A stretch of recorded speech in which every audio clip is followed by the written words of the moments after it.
Charles Beaumont entra dans le restaurant avec un sourire arrogant. Il passa sa commande en allemand, espérant humilier la serveuse devant tout le monde. Mais Léa Martin n'était pas une simple serveuse. Elle parlait 7 langues et gardait un secret qui allait tout changer. Le restaurant, l'assiette parisienne, était à son apogée d'activité ce vendredi soir. Les tables bondées, le bruit des couverts heurtant les assiettes, des rires mêlés à des conversations animées. Léa Martin était debout depuis 6 heures, se déplaçant entre les tables, son plateau en équilibre, souriant même si ses pieds brûlaient comme du feu. Elle avait appris à sourire toujours, même quand elle n'en avait pas envie, même quand les clients la traitaient comme si elle était invisible. Elle avait 28 ans, mais parfois elle avait l'impression d'avoir vécu le double. L'uniforme rose avec un tablier blanc était impeccable, comme toujours. Ses cheveux étaient relevés en un chignon parfait. Tout était en place, tout était sous contrôle, car c'était la seule chose qu'elle pouvait contrôler dans sa vie. Son apparence, son professionnalisme, son masque de tranquillité, la porte du restaurant s'ouvrit et 3 hommes entrèrent. Léa les remarqua immédiatement. C'était impossible de ne pas le faire. Des costumes chers qui criaient l'argent, des montres qui coûtaient probablement plus que tout ce qu'elle gagnerait en un an. Ils marchaient avec cette assurance que seules les personnes habituées à ce que les portes s'ouvrent toutes seules pour elles possèdent. L'homme au centre était le plus imposant, des cheveux gris parfaitement coiffés, une mâchoire carrée, des épaules larges. Il avait cet air d'autorité qui faisait tourner les têtes sur son passage. Ses yeux parcoururent la salle comme un prédateur évaluant son territoire. Charles Beaumont. Léa ne connaissait pas encore son nom, mais elle reconnaissait le type. Elle l'avait vu des centaines de fois à l'hôtel Royal Monceau, où elle avait travaillé pendant 4 ans. Des hommes d'affaires, des cadres, des hommes qui mesuraient leur valeur à la taille de leur compte en banque et au prix de leurs chaussures. Charles désigna la table du centre, la plus visible du restaurant. Ce n'était pas un hasard, jamais avec des gens comme ça. Il voulait être vu, admiré, envié. Léa finit de servir la table 6, passa par la cuisine pour laisser la commande et se dirigea vers les 3 hommes. Elle respira profondément. Encore un client, encore une table, encore une nuit. « Bonsoir, messieurs », dit-elle avec son meilleur sourire professionnel en ouvrant son carnet. « Savez-vous déjà ce que vous allez commander ou avez-vous besoin de quelques minutes ?» Charles Beaumont leva les yeux vers elle. Ses yeux la parcoururent de haut en bas, non pas avec intérêt, mais avec mépris, comme quelqu'un qui regarde un vieux meuble dans un magasin d'occasion. Puis il sourit, et Léa sentit un frisson lui parcourir le dos. Elle connaissait ce sourire. C'était le sourire qui précédait toujours quelque chose de mauvais. « Brochen ein paar Minuten », dit Charles en allemand lentement, la regardant droit dans les yeux. « Aber ich bezweifle, dass die Qualität hier unseren Standards entspricht. » Les 2 hommes en costume se mirent à rire. L'un d'eux, avec des lunettes et une cravate bleue, ajouta aussi en allemand « Wenigstens ist er billig, Ode ». Léa ne cligna pas des yeux, ne changea pas d'expression, elle garda simplement son carnet ouvert et attendit comme si elle n'avait rien entendu d'autre qu'un bruit insignifiant, mais elle avait compris chaque mot. « Nous avons besoin de quelques minutes, mais je doute que la qualité ici soit à nos standards. Au moins, c'est bon marché, n'est-ce pas ?» Charles continua de la regarder, attendant qu'elle demande de répéter, attendant qu'elle rougisse, attendant qu'elle montre qu'elle était perdue, confuse, humiliée. Léa connaissait chaque mot qu'ils avaient dit. Elle avait travaillé 4 ans à accueillir des touristes du monde entier à l'hôtel Royal Monceau. Elle avait appris l'allemand en conversant avec des hommes d'affaires allemands au bar du lobby. Elle avait appris l'anglais avec des Américains, se plaignant de tout. Le français avec des couples en lune de miel. L'italien avec des familles bruyantes. L'espagnol était naturel. Le portugais vint facilement. Le japonais arriva peu à peu. Le chinois mandarin de base, elle le comprenait aussi. Elle parlait 7 langues, mais ils ne le savaient pas. Et elle n'allait pas leur donner le plaisir de le savoir. Pas encore. « Je vous laisse quelques minutes de plus alors », dit Léa en français, avec la même voix calme et polie qu'elle utilisait avec tous les clients. « Quand vous serez prêts, appelez-moi. » Elle fit demi-tour et s'éloigna. Elle sentit leurs regards plantés dans son dos. Elle entendit leurs rires étouffés. En cuisine, sa collègue Sophie l'attendait, les sourcils levés. « Qui sont ces types ?» demanda-t-elle. « Ils ont l'air insupportables. »« Ils le sont », répondit Léa, posant son carnet sur le comptoir. Mais juste pour ce soir. Demain, je ne m'en souviendrai plus. C'était un mensonge. Elle savait déjà qu'elle s'en souviendrait, car des gens comme eux laissaient une trace. Pas le genre qui vous rend meilleur, mais le genre qui vous rappelle à quel point vous pouvez être invisible pour certains. 5 minutes plus tard, elle retourna à la table. Charles Beaumont parlait toujours en allemand avec ses accompagnateurs, gesticulant amplement, riant de quelque chose qui n'était probablement pas drôle. « Avez-vous déjà décidé ce que vous allez commander ?» demanda Léa, son carnet à la main. Charles s'appuya sur sa chaise, croisa les bras et la regarda avec supériorité. « Haben Sie etwas Gutes hier ?» demanda-t-il lentement en allemand. presque en épelant chaque mot. Léa nota quelque chose dans son carnet sans le regarder. « Was denkst du, Mort ?» demanda Charles à son compagnon en allemand. « Ils doivent avoir au moins un plat décent à cet endroit. »« Schwer zu Globe » répondit l'autre en riant doucement. « Difficile à croire. » Léa termina d'écrire dans son carnet et leva les yeux. « Je peux vous suggérer le filet de bœuf sauce au cèpe. C'est notre plat le plus demandé. » Sa voix restait ferme, professionnelle, comme si rien ne s'était passé. Charles commanda le filet, les deux autres aussi. Elle nota tout, confirma les boissons, remercia et se retourna.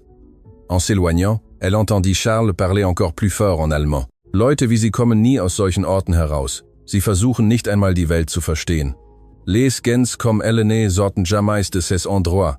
Ils ne s'efforcent même pas de comprendre le monde. » Léa serra son carnet plus fort, mais ne s'arrêta pas. Elle ne se retourna pas, ne donna aucun signe. Elle passa la commande à la cuisine, servit 3 autres tables, apporta des boissons, débarrassa des assiettes, travailla comme toujours, avec efficacité, avec discrétion, mais à l'intérieur, quelque chose bouillonnait. Quelque chose qui avait dormi pendant 6 mois était en train de se réveiller. 20 minutes plus tard, elle apporta les plats, les plaça devant chaque client avec soin, sans rien renverser. « Bon appétit », dit-elle. Elle allait se retirer quand Charles la rappela. « Mademoiselle, il n'utilisa pas son nom, bien que son badge avec Léa soit bien visible sur sa poitrine. Seulement, mademoiselle, apportez-moi plus d'eau et qu'elle soit froide cette fois. » L'eau sur la table était à moitié pleine et était froide. Léa hocha la tête.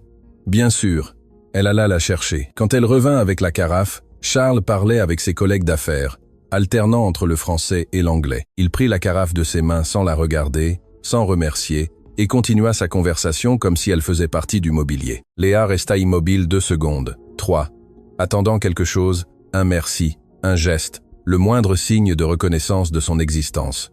Rien ne vint, elle se retourna et partit. Mais cette fois, en passant par la cuisine, le gérant Antoine l'arrêta. « Tu vas bien ?» demanda-t-il à voix basse. « Cette table te dérange. »« Je vais bien, » répondit Léa. « Tu es sûr ? Parce que ce type est un parfait imbécile. J'ai l'habitude, Antoine. J'en ai vu de pire. » Et c'était vrai, elle en avait vu de pire. Mais cela ne rendait pas les choses plus faciles.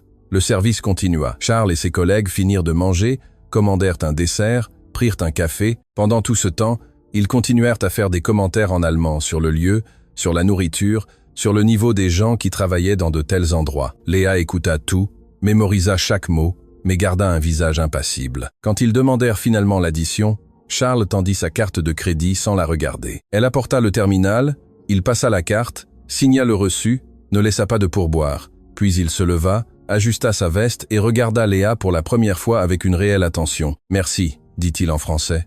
Mais le ton était condescendant, comme s'il lui faisait une faveur. « Vous avez fait des efforts. » Les 3 sortirent en riant. Léa resta immobile près de la table vide, tenant le plateau avec les assiettes sales. Ses mains tremblaient légèrement, non pas de peur, mais d'une rage contenue. Antoine apparut à ses côtés. Quel imbécile. Oui, mais il va revenir. Comment le sais-tu? Parce que les gens comme lui reviennent toujours. Léa se tourna vers la cuisine. Et quand il reviendra, ce sera différent, car quelque chose avait changé. Charles Beaumont avait franchi une ligne et Léa Martin était prête à agir. Léa arriva à son appartement ce soir-là, le corps épuisé et l'esprit accéléré. Le petit appartement d'une chambre au 3e étage d'un vieil immeuble l'accueillit avec son silence habituel. Des murs écaillés, de vieux meubles, mais c'était le sien. Ou du moins ce le serait quand elle aurait fini de payer son loyer en retard. Elle laissa tomber son sac sur le canapé usé et se dirigea directement vers la salle de bain. Elle avait besoin de se doucher. Elle avait besoin que l'eau chaude emporte la tension accumulée dans ses épaules, le nœud dans sa gorge, la rage qu'elle avait contenue pendant des heures. Sous la douche, elle ferma les yeux et laissa l'eau couler sur son visage. Les mots de Charles Beaumont résonnaient dans sa tête comme un écho agaçant. Les gens comme elle ne sortent jamais de ces endroits. Ils ne s'efforcent même pas de comprendre le monde. Les larmes se mêlèrent à l'eau. Ce n'étaient pas des larmes de tristesse, mais de frustration, car une partie d'elle craignait qu'il n'ait raison, qu'elle resterait vraiment coincée là, à servir des tables, invisible, oubliée. Mais une autre partie d'elle, la partie qui s'était battue pendant des années pour apprendre 7 langues sans l'aide de personne, cette partie-là savait que Charles Beaumont avait complètement tort. Elle sortit de la douche, s'enveloppa dans une vieille serviette et s'assit au bord du lit. Elle prit son téléphone portable et ouvrit l'application d'allemand qu'elle avait toujours installée. Cela faisait 3 mois qu'elle ne l'avait pas ouverte. L'écran affichait « Série maximale, 347 jours, niveau Kun ». Elle passa le doigt sur l'écran, se souvenant des nuits blanches à étudier, des erreurs embarrassantes au début, de la satisfaction de comprendre enfin une conversation entière, sans traduction. Elle ferma l'application et s'allongea sur le lit, regardant le plafond taché d'humidité.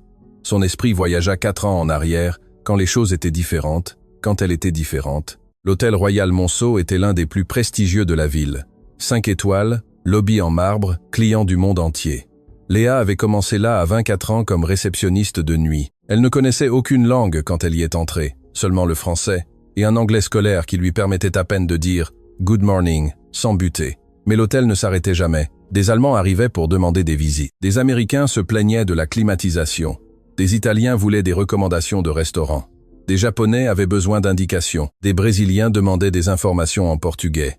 Et Léa était toujours là au comptoir, incapable de dire « je ne sais pas » ou « je ne comprends pas ». Alors elle a commencé à apprendre de la manière la plus difficile, par la pratique. Elle notait les phrases qu'elle entendait.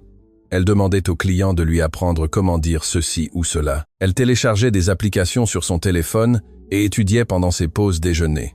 Elle regardait des vidéos sur YouTube à 3 heures du matin quand elle ne pouvait pas dormir. Elle se trompait constamment, mélangeait les mots, conjuguait mal les verbes, mais elle continuait d'essayer. 1 an plus tard, elle parlait anglais couramment, allemand fonctionnel, français de base. L'italien arrivait.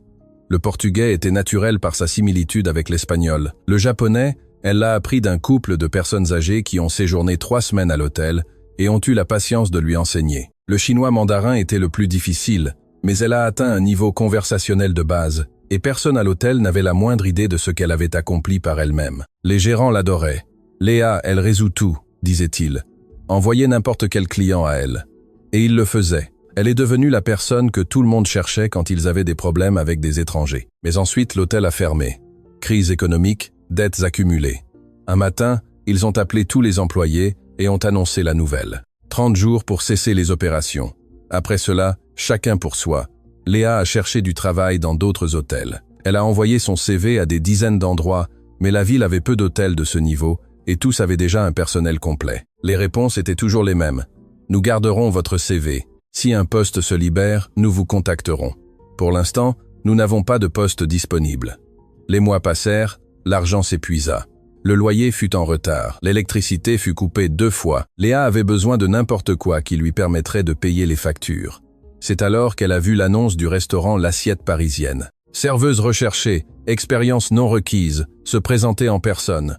Elle y est allée le jour même. Le gérant Antoine la regarda et lui demanda si elle avait de l'expérience en service à la clientèle. Elle dit que oui. Il l'embaucha sur le champ. Il ne posa pas de questions sur les langues. Il ne posa pas de questions sur l'hôtel, rien d'autre que les bases, et Léa ne le mentionna pas car elle savait que cela ne ferait aucune différence. Personne ne parlait allemand ou italien dans ce restaurant. Personne n'avait besoin de traduction.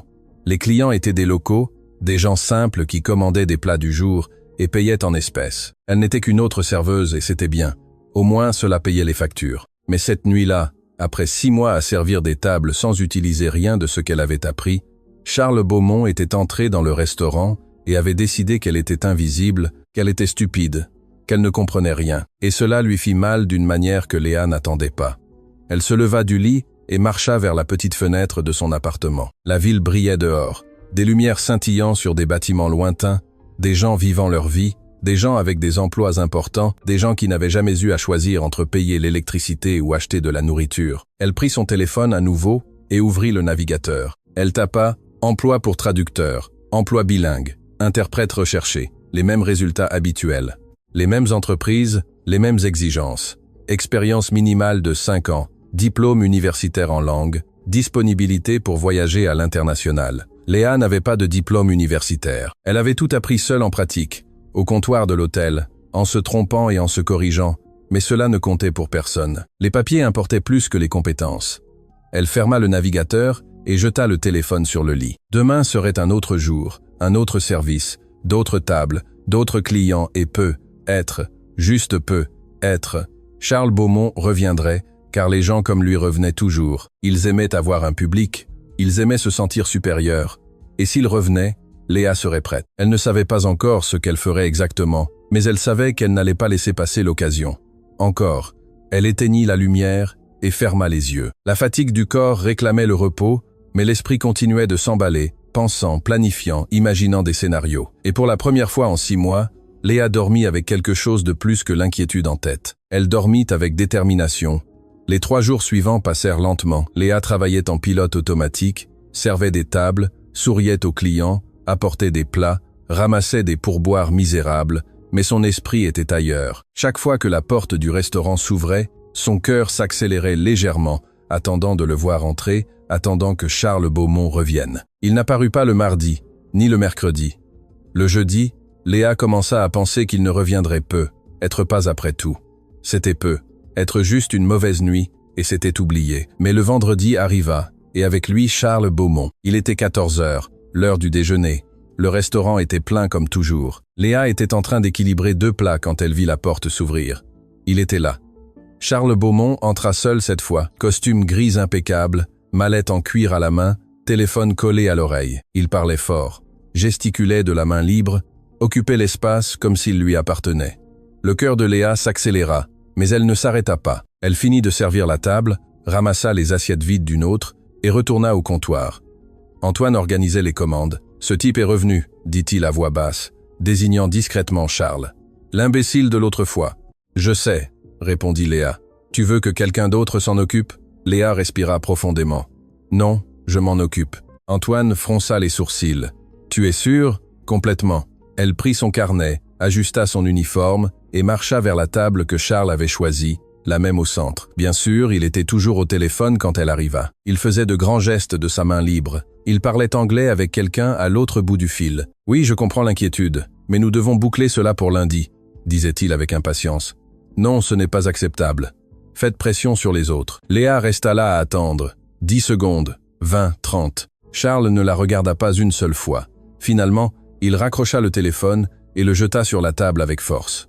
Puis il leva les yeux, vit Léa, et son visage montra quelque chose comme de la reconnaissance. « Ah, vous encore » dit-il sans salutation, sans courtoisie. « Apportez le menu. » Léa ouvrit son carnet. « Vous connaissez déjà le menu, monsieur. Voulez-vous que je vous suggère quelque chose, ou préférez-vous choisir ?» Charles la regarda avec plus d'attention cette fois, comme s'il essayait de déchiffrer quelque chose qui n'avait pas de sens. « Vous avez bonne mémoire, hein ? Vous vous souvenez des clients ? » « Je me souviens de ceux qui reviennent. » Il sourit. Ce n'était pas un sourire aimable. « Bien, alors vous savez que je n'accepte pas la nourriture tiède ni le service lent. » Il parla lentement, comme s'il expliquait à une enfant. « Compris, compris, parfait. » Charles ouvrit sa mallette, en sortit des papiers et commença à les lire. « Apportez-moi un filet de bœuf bien cuit, riz, frites et eau gazeuse. Rapidement. » Léa nota tout. « Autre chose ? » Non. Il ne la regarda même pas. Il lisait déjà les documents, complètement déconnecté. Elle se retourna pour partir, mais avant de faire 2 pas, elle entendit sa voix à nouveau. Cette fois en allemand, « Diese Ort ist noch traurig, aber zumindest ist das Essen billig », dit-il.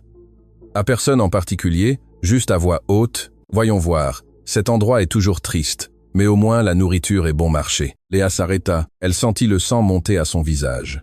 Ses mains serrèrent le carnet avec force. Elle aurait pu se retourner, elle aurait pu lui répondre, elle aurait pu lui montrer qu'elle avait compris chaque mot, mais elle ne le fit pas. Elle respira profondément, compta jusqu'à 3 et continua à marcher. Elle passa la commande à la cuisine, servit 2 autres tables, apporta des boissons, ramassa des assiettes. Elle travaillait en automatique, mais l'esprit complètement éveillé. Charles était revenu, et il était revenu seul, sans ses collègues, sans public à impressionner. Cela changeait tout, car maintenant Léa avait le scénario parfait pour son plan, un plan qui venait de se former complètement dans son esprit. Et quand le moment viendrait, Charles Beaumont découvrirait qu'il avait sous-estimé la mauvaise personne. 15 minutes plus tard, Léa revint à la table de Charles avec le plat fumant. Elle le plaça devant lui avec soin, s'assurant que tout était parfait. Le filet était exactement à point, les frites dorées et croustillantes, le riz moelleux. Elle avait personnellement vérifié avec le chef que tout était impeccable. « Bon appétit », dit-elle de sa voix professionnelle, la même qu'elle utilisait avec tous les clients. Charles coupa un morceau de viande sans même la regarder, le porta à sa bouche, mâcha et fit immédiatement une moue de désapprobation exagérée. Il poussa l'assiette vers l'avant comme si on lui avait servi de la nourriture avariée. « C'est sec », déclara-t-il en la regardant enfin avec des yeux froids et accusateurs. « J'ai demandé bien cuit, pas brûlé. Est-ce si difficile de comprendre une commande simple ?» Léa observa attentivement le plat. La viande était parfaite, juteuse à l'intérieur, saisie à l'extérieur, avec cette teinte dorée qui indiquait qu'elle était à point.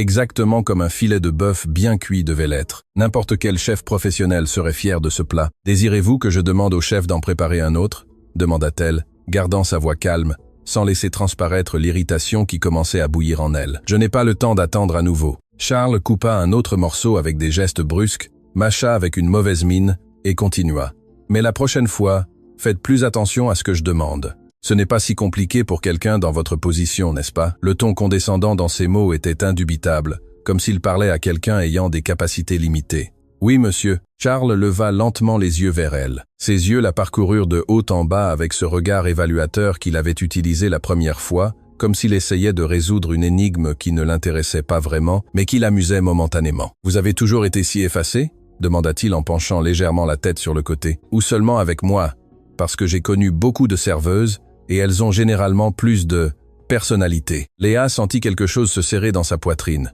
Les mots frappèrent plus fort qu'elle ne l'attendait. Effacé, comme une lumière qui ne brille pas assez, comme quelqu'un qui ne vaut pas la peine d'être remarqué. Mais elle garda son visage complètement neutre, sans laisser échapper la moindre émotion dans son expression. « Je ne comprends pas la question, monsieur. » Charles fit un geste dédaigneux de la main, comme pour chasser une mouche agaçante qui bourdonnait autour de lui. « Laissez tomber, peu importe.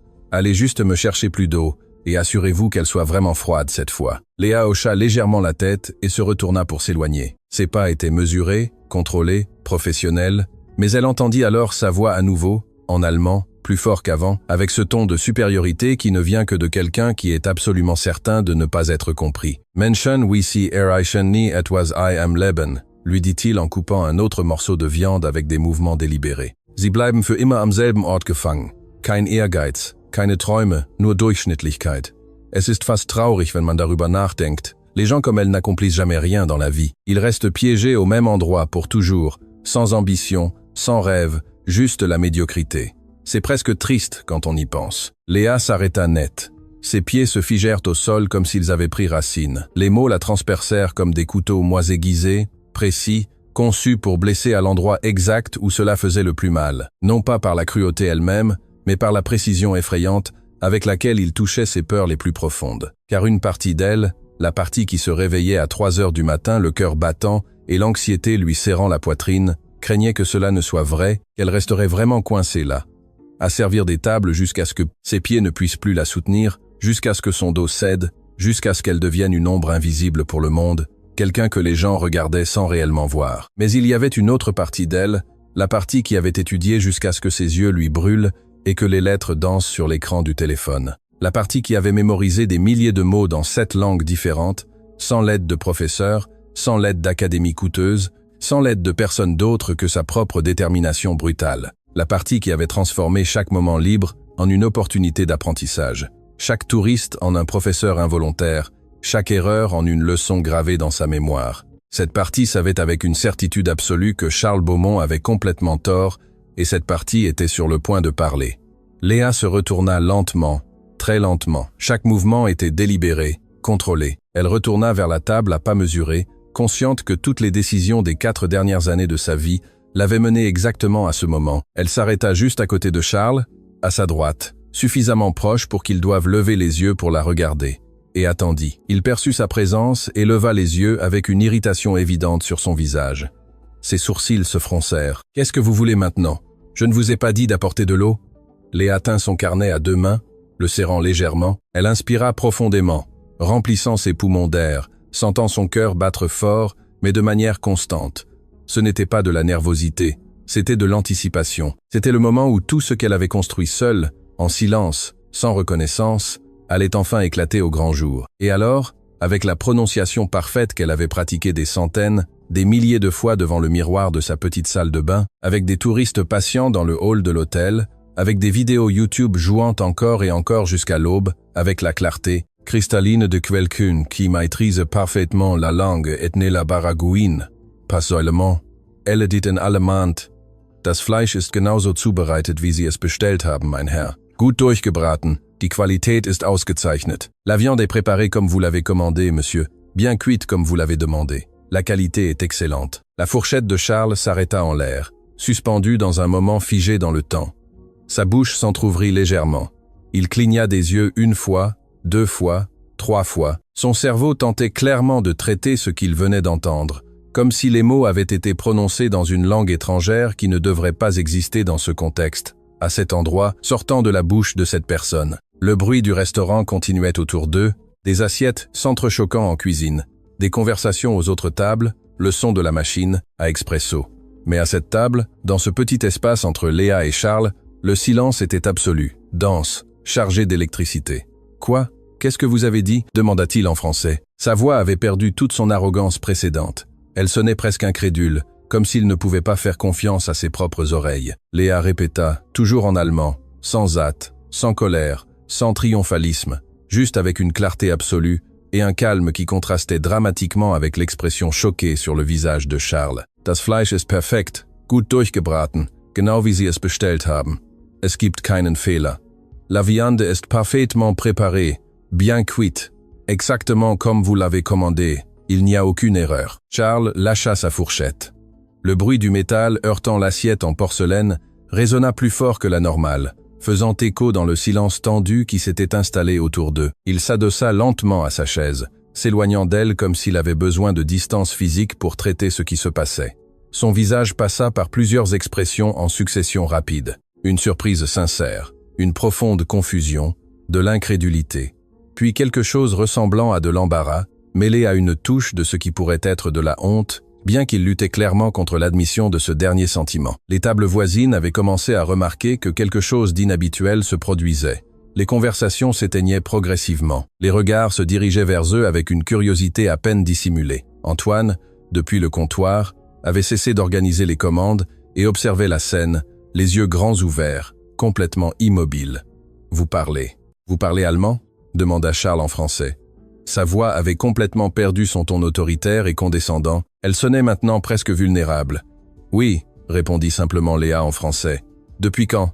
Qui vous l'a appris ?»« Depuis que je l'ai appris seul. » Il y eut une longue pause, lourde. Charles la regardait fixement, et Léa pouvait parfaitement voir les pièces s'emboîter dans son esprit comme un puzzle macabre. Les souvenirs de tous les commentaires qu'il avait faits en allemand, chaque moquerie, chaque insulte, chaque mot cruel qu'il avait prononcé en supposant son invisibilité linguistique. Tous ces mots prenaient maintenant un poids différent, une honte rétrospective qui s'accumulait sur ses épaules. Alors il rit, un rire court, aigre, sans humour véritable, chargé de tension et de quelque chose qui pourrait être de l'incrédulité, mêlé à un respect réticent. Alors vous avez compris tout ce que j'ai dit les autres jours, tout, chaque mot. J'ai confirmé, dit Léa sans détourner les yeux des siens.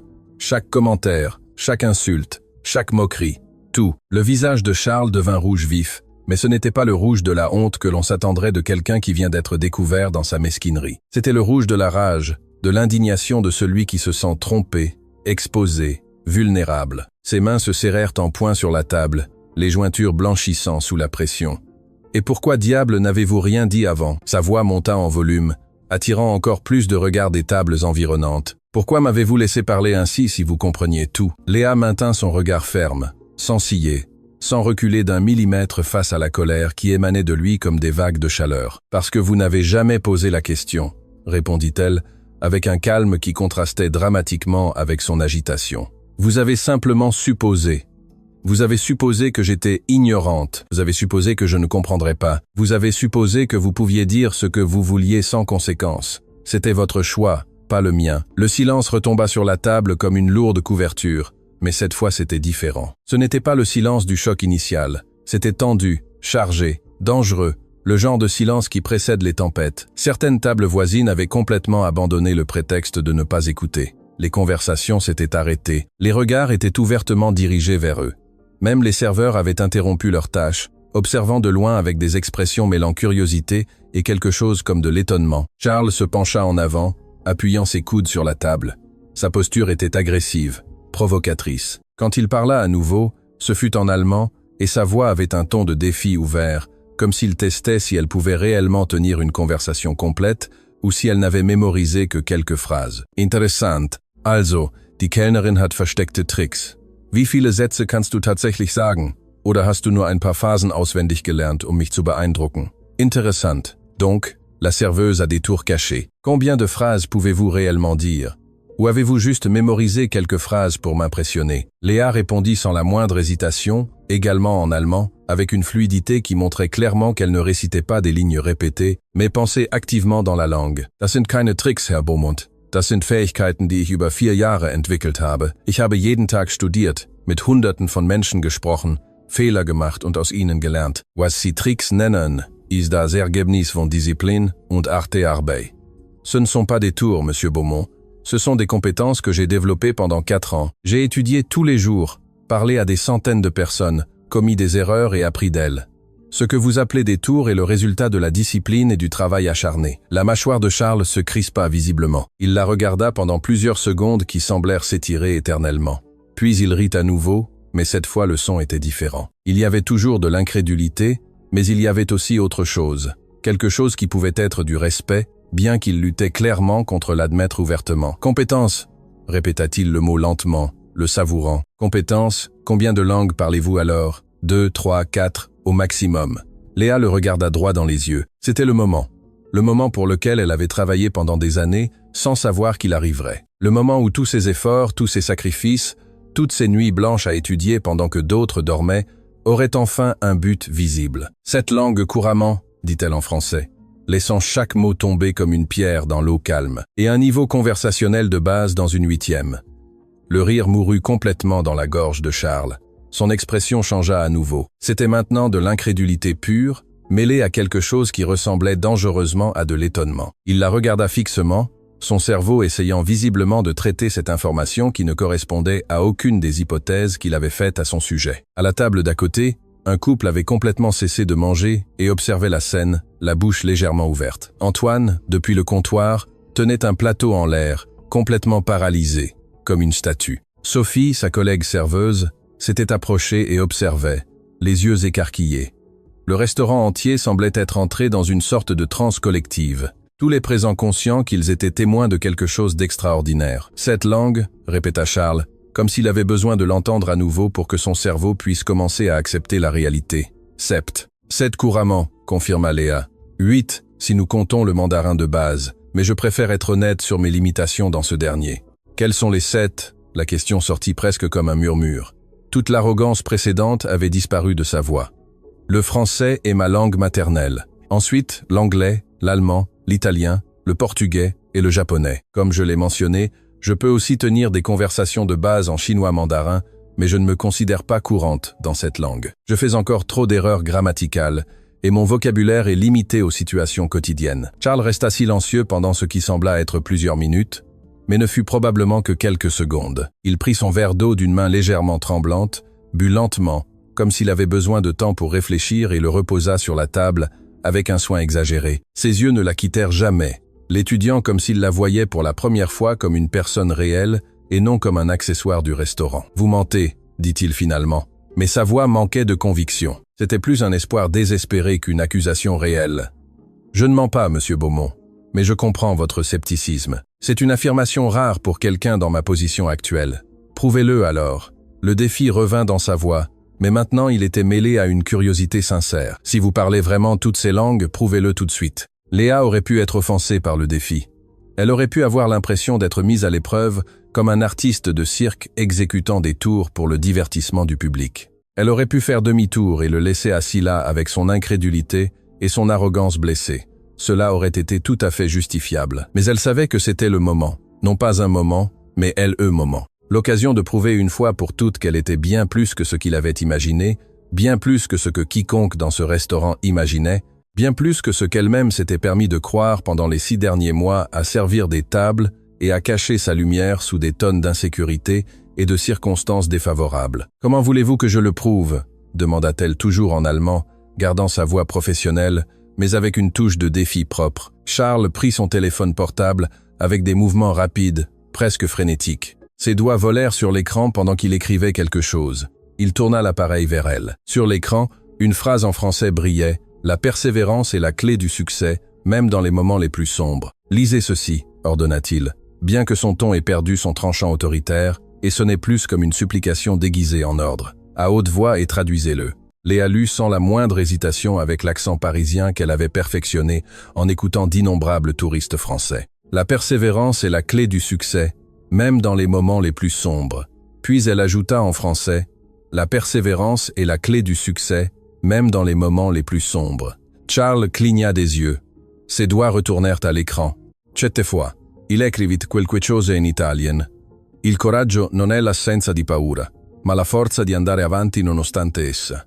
Lea le lut immédiatement avec la musicalité caractéristique de l'italien. Il coraggio non è l'assenza di paura, ma la forza di andare avanti nonostante essa. Le courage n'est pas l'absence de peur, mais la force d'avancer malgré elle. Les mains de Charles tremblaient visiblement maintenant alors qu'il écrivait la phrase suivante.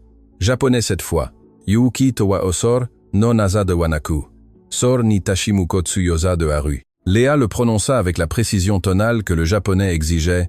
Yuki to wa osor no nasa de wanaku. Sor ni tashimuko tsuyosa de haru. Le courage est la force de l'homme e le pouvoir d'affronter l'adversité. Il tenta le português. A verdadeira força está em nunca desistir dos seus sonhos. A verdadeira força está em nunca desistir dos seus sonhos. Lutte Léa. La vraie force est de ne jamais abandonner ses rêves. À chaque langue que Léa maîtrisait sans effort, le visage de Charles se transformait. L'arrogance fondait comme de la cire sous le feu. L'incrédulité cédait la place à l'étonnement et lentement, très lentement, quelque chose comme du respect commençait à apparaître dans ses yeux. Finalement, il posa le téléphone sur la table avec un léger bruit sourd. Il s'adossa complètement à sa chaise, comme si toutes ses énergies l'avaient abandonné. Il resta à regarder Léa avec une expression complexe qui mêlait admiration, honte et quelque chose qui pourrait être du remords, bien qu'il n'était clairement pas habitué à ressentir cette émotion particulière. Le restaurant était tombé dans un silence complet. On n'entendait même plus les bruits de la cuisine. C'était comme si tous les présents retenaient collectivement leur souffle, attendant de voir ce qui allait se passer ensuite dans ce drame inattendu. « Mon Dieu !» murmura finalement Charles en français, passant une main dans ses cheveux parfaitement coiffés, les ébouriffant pour la première fois. « C'est vrai, tout est vrai. » Léa ne dit rien. Elle attendit simplement, gardant sa posture professionnelle, son visage serein, bien qu'à l'intérieur son cœur battait comme un tambour de guerre. « Comment ?» Charles commença, puis s'arrêta, cherchant les mots justes. Comment est-il possible qu'une serveuse parle 7 langues? Cela n'a pas de sens. Rien de tout cela n'a de sens. Et là, c'était la question que Léa attendait, la question qui lui donnerait l'occasion de raconter son histoire, de lui montrer qui elle était vraiment, de lui faire comprendre l'ampleur de l'erreur qu'il avait commise en la jugeant. « Je n'étais pas serveuse avant, monsieur Beaumont, » dit Léa, sa voix ferme, mais chargée d'une émotion contenue. « Je travaillais à l'hôtel Royal Monceau comme réceptionniste. J'y suis resté 4 ans. J'ai appris ces langues parce que j'en avais besoin pour faire mon travail. J'étudiais à chaque moment libre, pendant mes pauses, après le travail, les week-ends. J'ai appris des clients, des applications, des vidéos, de toutes ressources que je pouvais trouver, et je suis ici à servir des tables, parce que j'en ai aussi besoin, parce que l'hôtel a fermé, et parce que les emplois qui requièrent ce que je sais exigent aussi des diplômes universitaires que je n'ai pas, parce que la vie vous met parfois dans des endroits que vous n'avez pas choisis, mais cela ne définit pas qui vous êtes ou ce que vous pouvez faire. » Le silence qui suivit ces mots était assourdissant. Charles la regardait comme s'il la voyait pour la première fois comme un être humain complet, complexe, précieux. « Vous êtes complètement gaspillé ici, » dit-il finalement. Sa voix n'était qu'un murmure. Et à ce moment-là, Léa sut que sa vie était sur le point de changer pour toujours. Charles resta assis en silence pendant plusieurs secondes qui semblèrent s'étirer en heures. Léa pouvait voir son esprit travailler, traiter, recalculer tout ce qu'il avait supposé à son sujet. Finalement, il prit sa serviette, s'essuya la bouche avec des mouvements lents et délibérés, et se leva. Le restaurant entier continuait d'observer. Personne ne prétendait plus ne pas faire attention. C'était comme si tous les présents regardaient un film, et était arrivé au moment crucial où tout pouvait changer. Charles sortit son portefeuille en cuir de la poche intérieure de sa veste. Il l'ouvrit et en tira plusieurs billets, bien plus que ce qui était nécessaire pour payer l'addition. Il les laissa sur la table avec soin, comme s'il déposait quelque chose de sacré. Pour la première fois depuis qu'il fréquentait le restaurant, il laissa un pourboire. Et ce n'était pas n'importe quel pourboire, il était généreux, excessivement généreux. « Léa » dit-il en utilisant son nom pour la première fois. Elle sentit un frisson l'entendre. Jusqu'à ce moment, pour lui, elle avait été mademoiselle, ou simplement un espace vide qui apportait de la nourriture. « C'est votre nom, n'est-ce pas ?» Elle hocha la tête, désignant discrètement le badge avec son nom qu'elle portait sur sa poitrine depuis le premier jour. « Oui, monsieur Beaumont. »« Charles » la corrigea-t-il. « Appelez-moi Charles. Je pense qu'après ce qui vient de se passer, les formalités sont un peu ridicules, vous ne trouvez pas ?» Léa ne répondit pas. Elle n'était pas sûre de vouloir cette familiarité avec quelqu'un qui, quelques minutes auparavant, l'avait humilié dans une langue qu'il croyait qu'elle ne comprendrait pas. Charles rangea son portefeuille, prit sa mallette et ses documents de la table, lissa sa veste d'une main, un geste nerveux que Léa remarqua. Lui, l'homme qui était entré dans le restaurant avec toute la confiance du monde, semblait maintenant inquiet, incertain de la marche à suivre. « Vous devriez chercher un meilleur travail », dit-il finalement, la regardant droit dans les yeux. « Quelqu'un avec votre talent, avec vos compétences, ne devrait pas servir des tables. C'est un gâchis criminel. » Les mots étaient gentils, mais Léa sentit une pointe d'irritation. C'était facile pour lui de dire ça. Facile pour quelqu'un qui n'avait manifestement jamais eu à se soucier de payer le loyer ou de choisir entre acheter de la nourriture ou payer l'électricité. Facile pour quelqu'un qui ne savait pas ce que c'était que d'envoyer des centaines de CV et de ne recevoir que le silence ou des refus polis. « Croyez-moi, monsieur Charles. » Elle se corrigea. « S'il y avait un meilleur travail disponible, je l'aurais déjà. Je ne suis pas ici par choix. Je suis ici par nécessité. » Charles hocha lentement la tête, comme s'il commençait enfin à comprendre quelque chose de fondamental sur le monde qu'il avait ignoré toute sa vie. « Je sais. Et j'ai quelque chose à vous proposer. » Léa sentit son cœur s'accélérer. Une proposition après tout cela, mais pas ici, continua Charles en regardant autour du restaurant où des dizaines d'yeux continuaient de les observer. Pas avec tout ce public. Je reviendrai demain, à la même heure. Et quand je le ferai, je veux vous parler calmement, sans spectateurs, sans pression, juste une conversation entre deux personnes. Ça vous va? Léa ne savait pas quoi dire. Une partie d'elle voulait lui demander tout de suite de quoi il s'agissait. Une autre partie, la partie prudente qui avait appris à ne pas faire confiance trop vite, lui disait d'attendre, d'écouter, de ne pas s'emballer trop tôt. « De quoi s'agit-il » demanda-t-elle finalement. Charles sourit. Ce n'était pas le sourire arrogant d'avant, c'était quelque chose de plus authentique, de plus humain. « Demain, je vous le promets, mais je pense que cela pourrait être quelque chose qui vous intéresse. Quelque chose qui pourrait utiliser ces incroyables compétences que vous avez cachées ici. » Cela dit, il se dirigea vers la sortie, mais en arrivant à la porte, il s'arrêta, se tourna légèrement et la regarda par-dessus son épaule. « Et Léa, je regrette ce que j'ai dit, tout ce que j'ai dit. Je n'ai aucune excuse. J'ai été un imbécile arrogant qui a fait des suppositions stupides. Je suis sincèrement désolé. » Et il sortit du restaurant, laissant Léa debout près de la table vide, tenant les billets dans sa main tremblante, sentant son cœur battre si fort qu'elle pouvait l'entendre dans ses oreilles. Le restaurant éclata immédiatement en murmures. Les conversations qui avaient été suspendues reprirent avec une intensité renouvelée. Mais maintenant tout le monde parlait d'une seule chose, de ce qu'il venait de voir. Antoine courut pratiquement vers elle, les yeux brillants d'émotion. « Pour l'amour de Dieu, Léa, qu'est-ce qui vient de se passer? Tu parles 7 langues, 7. » Sa voix montait en volume à chaque mot. « Et ce type va t'offrir un travail. Comment se fait-il que tu ne m'aies jamais dit que tu parlais autant de langues ?» Sophie apparut de l'autre côté, tout aussi excitée. « C'était incroyable. Tu l'as laissé complètement sans voix. Tu aurais dû voir sa tête quand tu as commencé à parler allemand. J'ai cru qu'il allait s'évanouir. » Léa regarda les billets dans sa main. Il suffisait à payer ses factures en retard. Suffisant pour acheter de la nourriture décente, suffisant pour respirer un peu plus tranquillement pendant au moins quelques semaines. « Je ne sais pas, Antoine, » répondit-elle honnêtement. « Je ne sais pas ce qui vient de se passer. Je ne sais pas s'il va vraiment revenir demain ou si c'était juste. Je ne sais pas ce que c'était. »« Il va revenir, » dit Antoine avec conviction. « J'ai vu comment il te regardait en partant. Cet homme va revenir et je pense que ta vie est sur le point de changer, Léa. » Le reste du service passa dans un brouillard. Léa servit les tables mécaniquement, son esprit complètement ailleurs. Les autres clients la regardaient avec une nouvelle curiosité. Certains lui posèrent même des questions sur les langues qu'elle parlait. D'autres l'observaient simplement avec une admiration à peine dissimulée. Quand elle termina enfin son service et se changea dans le petit vestiaire du personnel, Léa s'assit sur le banc et laissa échapper un long et profond soupir qu'elle avait retenu pendant des heures. Qu'avait-elle fait? Avait-elle pris la bonne décision en révélant ses compétences à Charles, ou venait-elle de commettre une erreur monumentale? Son téléphone vibra dans sa poche, elle le sortit et vit un message d'un numéro inconnu. « Léa, c'est Charles Beaumont. Antoine m'a donné votre numéro.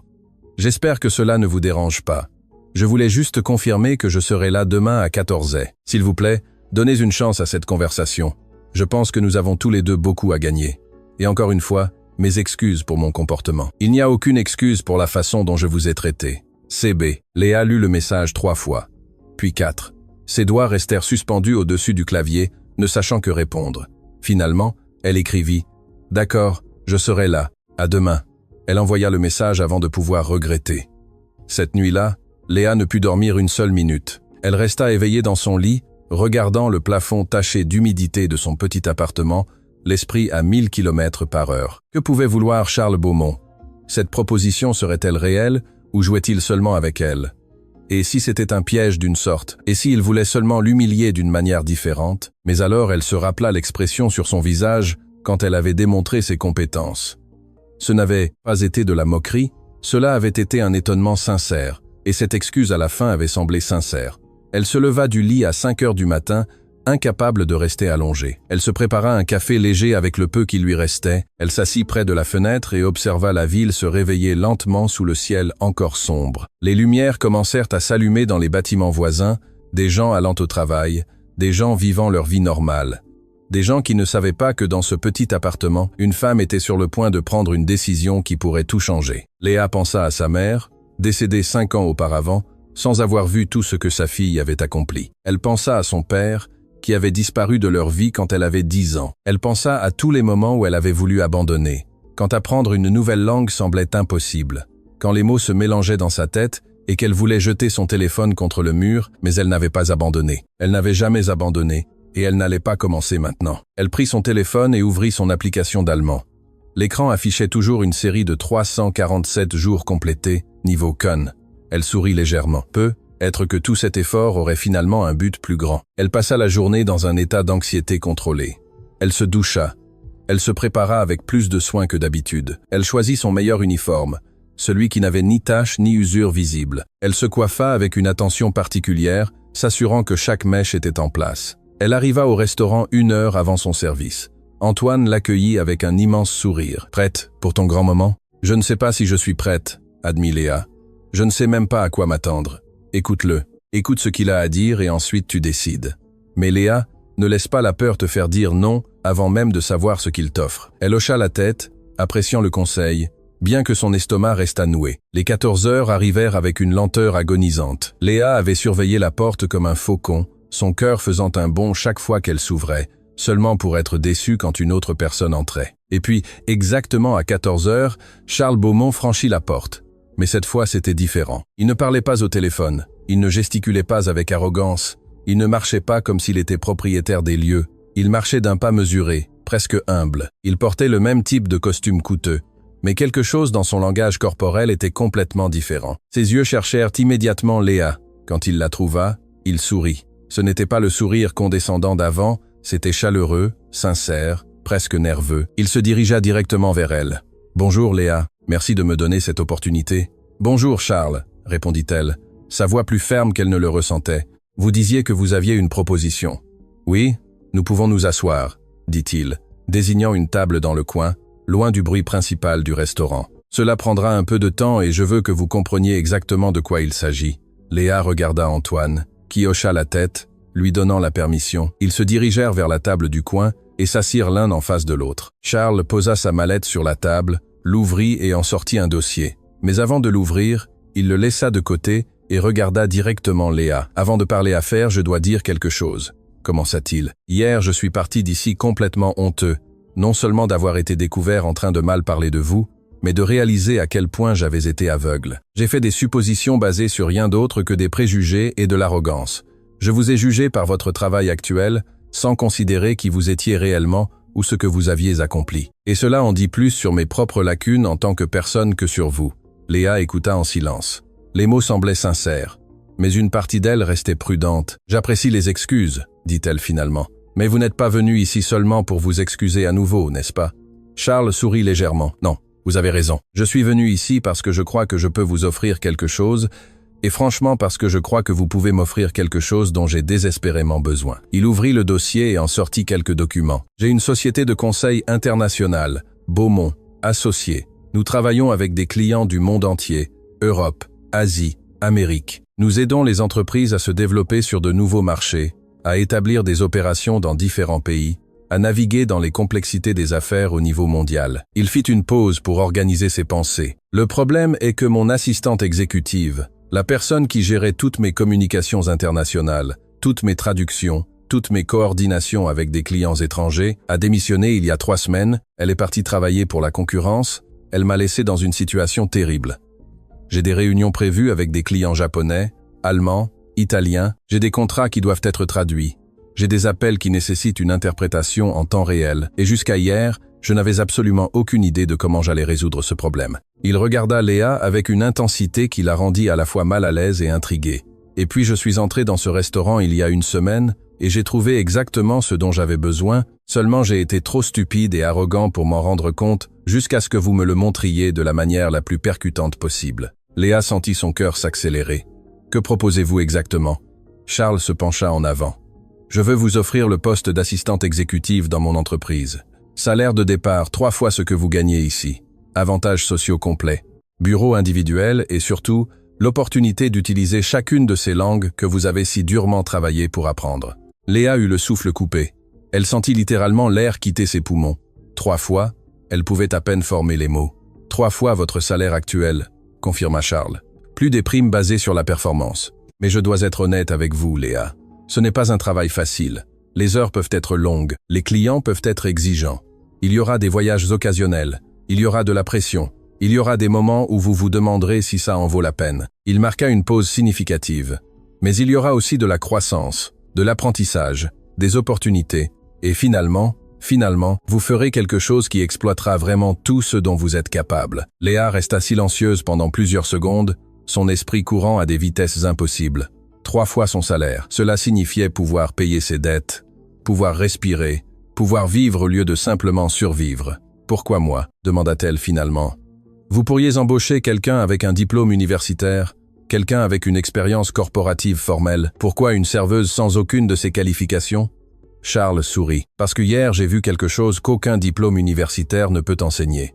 J'ai vu quelqu'un qui a eu la discipline d'apprendre 7 langues par elle-même. J'ai vu quelqu'un qui a gardé son sang-froid et son professionnalisme même lorsqu'elle était activement humiliée. J'ai vu quelqu'un avec une force intérieure qui ne s'apprend dans aucune école de commerce. Et honnêtement, Léa, après avoir travaillé avec des dizaines d'assistantes aux titres impressionnants et à l'expérience étendue, je peux vous dire qu'aucune de ces choses ne garantit que quelqu'un est bon dans son travail. Il se pencha en arrière dans sa chaise, mais il y a une condition, une exigence avant que cela ne soit officiel. Léa sentit son estomac se contracter.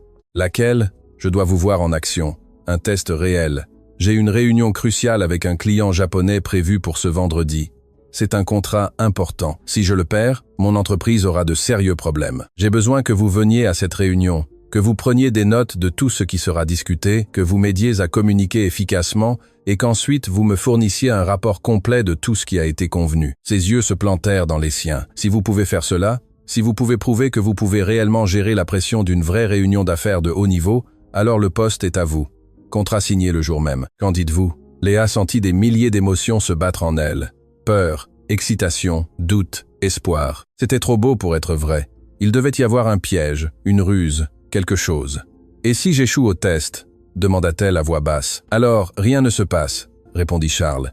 Je vous remercie de votre temps. Je vous paie pour les heures que vous investirez à vous préparer et à assister à la réunion. Et nous continuons tous les deux nos vies, sans rancune, sans conséquences négatives. Cela semblait trop beau, trop parfait. Mais Léa pensa à ces 6 mois à servir des tables. Elle pensa aux factures qu'elle ne pouvait pas payer. Elle pensa à toutes ces langues qu'elle avait apprises et qui rouillaient dans son cerveau faute d'usage. Elle pensa à l'hôtel Royal Monceau et à quel point elle avait aimé ce travail avant qu'il ne ferme. Et elle pensa aux mots que Charles avait prononcés en allemand la veille. Les gens comme elle n'accomplissent jamais rien dans la vie. Elle leva les yeux et le regarda droit dans les yeux. J'accepte. Les 3 jours qui séparaient Léa de la réunion avec les clients japonais furent les plus intenses de sa vie. Charles lui avait envoyé par email tout le matériel qu'elle devait étudier. Informations sur l'entreprise japonaise, termes techniques de l'industrie, le contexte du contrat qu'il négociait, même des enregistrements de conversations précédentes, pour qu'elle se familiarise avec les accents spécifiques des cadres. Léa ne dormit pas plus de 4 heures chaque nuit. Après avoir terminé ses services au restaurant, car elle ne pouvait pas se permettre de démissionner avant d'avoir quelque chose de sûr, elle arrivait à son appartement et étudiait jusqu'à ce que les lettres dansent devant ses yeux. Elle révisait le vocabulaire technique en japonais, pratiquait des phrases d'affaires, mémorisait les noms des cadres et leur position dans l'entreprise. Antoine avait été incroyablement compréhensif. Il lui avait donné les services les plus courts, les tables les plus faciles, tout ce qui pouvait lui donner plus de temps de préparation. « C'est ta chance », lui avait-il dit. « Ne la gâche pas en t'inquiétant pour cet endroit. Nous nous en sortirons sans toi. » Le jeudi soir, Léa était si nerveuse qu'elle pouvait à peine tenir sa tasse de café sans qu'elle ne tremble. Elle avait essayé 5 fois le seul costume formel qu'elle possédait, acheté d'occasion il y a des années pour des entretiens d'embauche qui n'avaient jamais abouti à rien. Il était un peu serré, un peu usé au coude, mais c'était le mieux qu'elle avait. Son téléphone sonna. C'était un message de Charles. Demain à 10 au bureau de Beaumont, associé. Adresse: Avenue des Champs, Élysée 456, 12e étage. Les clients arriveront à 10h30. Je vous envoie de l'argent pour un taxi. Je ne veux pas que vous arriviez stressé par les transports en commun. Je vous fais confiance, CB. Quelques secondes plus tard, une notification de virement bancaire arriva. Assez pour le taxi et un peu plus. Léa sentit quelque chose se serrer dans sa gorge. Personne ne lui avait fait confiance comme ça, depuis longtemps. Elle répondit: Merci, je serai là. Le vendredi se leva sur un ciel gris qui menaçait la pluie. Léa se réveilla à 6 heures du matin après seulement 2 heures de sommeil agité. Elle se doucha à l'eau presque froide, car le chauffe-eau de l'immeuble avait décidé de tomber en panne précisément ce jour-là. Elle s'habilla avec soin, vérifiant chaque détail 3 fois. Elle se maquilla légèrement, juste assez pour paraître professionnelle, mais pas trop. Elle releva ses cheveux en un chignon élégant. À 9h15, elle appela un taxi. Le chauffeur était un homme âgé qui tenta de faire la conversation, mais Léa pouvait à peine répondre par des monosyllabes. Son esprit était complètement concentré sur ce qui allait arriver. L'immeuble de Beaumont, associé, était impressionnant, vert et acier, moderne, intimidant. Léa paya le taxi avec des mains tremblantes et entra dans le hall. Le gardien de sécurité la dirigea vers les ascenseurs après avoir vérifié son nom sur une liste. 12e étage. Les portes s'ouvrirent, révélant une réception élégante. Sol sans marbre, mobilier design, vue panoramique sur la ville. Une jeune réceptionniste parfaitement apprêtée l'accueillit avec un sourire professionnel. Léa Martin. Oui, monsieur Beaumont vous attend par ici, s'il vous plaît. Elle la conduisit le long d'un couloir avec des bureaux de chaque côté, des employés travaillant sur des ordinateurs, parlant au téléphone dans différentes langues. Léa capta des fragments d'anglais, d'allemand, d'italien. C'était exactement le genre d'environnement dans lequel elle avait rêvé de travailler. La réceptionniste s'arrêta devant une porte en verre dépoli, avec le nom Charles Beaumont, directeur général, gravé en lettres élégantes. Elle frappa doucement et ouvrit. Monsieur Beaumont, mademoiselle Martin est arrivée. Charles était debout à côté d'une grande table de conférence, organisant des documents. Quand il leva les yeux, il sourit avec une chaleur sincère. Léa, excellent, vous arrivez en avance, c'est bien. Il portait un costume gris foncé impeccable, une chemise blanche, une cravate bleu marine. Il ressemblait exactement à ce qu'il était. Un homme d'affaires prospère dans son élément, mais quelque chose dans son expression était différent de quand elle l'avait rencontré au restaurant. Il y avait moins d'arrogance, plus d'humanité. Merci pour l'opportunité, dit Léa, essayant de garder sa voix ferme. Merci à vous d'avoir accepté avec si peu de temps de préparation, répondit Charles en s'approchant. Comment vous sentez-vous? Nerveuse, admit-elle honnêtement, mais préparée. Charles hocha la tête avec appréciation. L'honnêteté est bonne, bien meilleure que la fausse confiance. Venez, je vais vous montrer où vous serez assise. Il la guida vers la table de conférence. Elle était en bois foncé et polie, entourée de chaises en cuir. Il y avait un ordinateur portable fermé sur l'un des sièges. Ce sera votre place, expliqua Charles en désignant la chaise à sa droite. Les cadres japonais s'assiéront en face de nous. Ils sont 3. Monsieur Takahashi, qui est le PDG, Madame Yamamoto, directrice des opérations, et Monsieur Sato, qui est leur conseiller juridique. Je vous ai déjà envoyé leurs photos et profils par email. Léa hocha la tête. Elle les avait mémorisés. Votre travail est relativement simple en théorie, mais il exige une concentration absolue en pratique, continua Charles. J'ai besoin que vous preniez des notes de tout ce qui sera discuté. Chaque détail, chaque chiffre, chaque condition qu'ils mentionneront. J'ai aussi besoin que vous m'aidiez quand il y aura des barrières de communication. Mon japonais est basique, suffisant pour les salutations et les courtoisies, mais pas pour des négociations techniques complexes. Il fit une pause en la regardant sérieusement, et le plus important, après la réunion, j'ai besoin d'un rapport complet en français. Clair, concis, sans omettre quoi que ce soit de pertinent. Ce rapport sera la base des décisions que je prendrai concernant ce contrat. Comprenez-vous la responsabilité? Je la comprends, répondit Léa, sentant le poids de ses mots. Bien, maintenant, avez-vous des questions avant leur arrivée? Léa réfléchit un instant. Quel est le principal point de conflit dans cette négociation? Qu'est-ce qui vous inquiète le plus? Charles sembla impressionné par la question. Intelligente. Le prix. Ils veulent réduire le coût du contrat de 15%. Je dois le maintenir à une réduction maximale de 10% pour que le projet reste rentable. Il y a aussi des préoccupations concernant les délais de livraison. Ils veulent 6 mois. J'ai besoin de 8. Ce sont les 2 points critiques. Léa hocha la tête, mémorisant l'information. Le téléphone du bureau sonna. Charles répondit. Oui, parfait. Merci. Qu'il monte. Il raccrocha et regarda Léa. Ils sont arrivés. Ils sont à la réception. Respirez profondément. Vous pouvez le faire. Léa ferma les yeux une seconde, inspira profondément et expira lentement. Quand elle les rouvrit, son expression était d'un calme professionnel. Elle était prête. La porte s'ouvrit et la réceptionniste présenta les 3 cadres japonais. Monsieur Takahashi entra le premier. C'était un homme d'environ 60 ans, les cheveux entièrement gris, des lunettes à monture métallique, un costume noir impeccable. Il dégageait une autorité tranquille. Derrière lui venait Madame Yamamoto, d'environ 45 ans, avec un tailleur-jupe bleu marine et une expression sérieuse mais pas désagréable. Et enfin Monsieur Sato, plus jeune, peut être 35 ans, avec une mallette en cuir et un ordinateur portable sous le bras. Charles s'avança avec un sourire chaleureux. « Takahashi-san, Yamamoto-san, Sato-san, bienvenue, c'est un honneur de vous recevoir. » Il fit une légère révérence, le geste de respect approprié dans la culture japonaise. Les cadres rendirent la révérence avec une précision calibrée selon leur position hiérarchique respective. Puis Charles désigna Léa. « Permettez-moi de vous présenter Mademoiselle Léa Martin, mon assistante exécutive.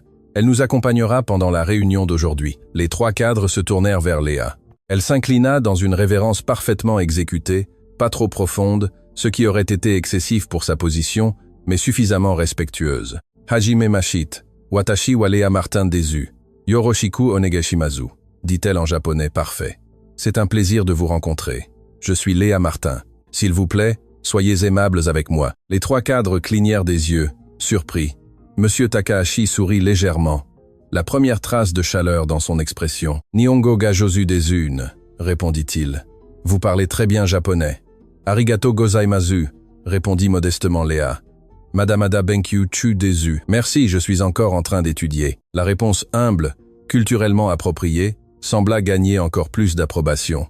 Madame Yamamoto échangea un regard avec Monsieur Takahashi, clairement impressionné. Charles observait la scène avec une expression de soulagement à peine contenue. Il ne s'était pas attendu à ce que Léa maîtrise même les subtilités culturelles de l'interaction japonaise. « S'il vous plaît, asseyez-vous » invita Charles en anglais, désignant les chaises autour de la table. « Souhaitez-vous du thé ou du café avant de commencer ?»« Ochaga, onegaishimasu » dit Monsieur Takahashi. « Si vous avez du thé, s'il vous plaît. » Charles regarda Léa, légèrement perdue. Elle se leva immédiatement. « Bien sûr. Du thé vert, ça vous convient ?» demanda-t-elle en japonais. « Hai, sors de Keko Desu » acquiesça Takahashi. « Oui, c'est bien. » Léa sortit rapidement et revint 2 minutes plus tard avec un plateau préparé par la réceptionniste. Du thé vert pour les 3 cadres japonais, du café pour Charles. Elle le servit avec soin, utilisant les 2 mains pour remettre chaque tasse, un autre détail culturel approprié. Une fois que tout le monde fut installé, la réunion commença formellement. Monsieur Takahashi ouvrit avec des commentaires introductifs en japonais, parlant de l'importance de la relation entre les 2 entreprises et de son espoir de parvenir à un accord mutuellement bénéfique. Léa prenait des notes rapides sur son ordinateur portable, ses doigts volant sur le clavier.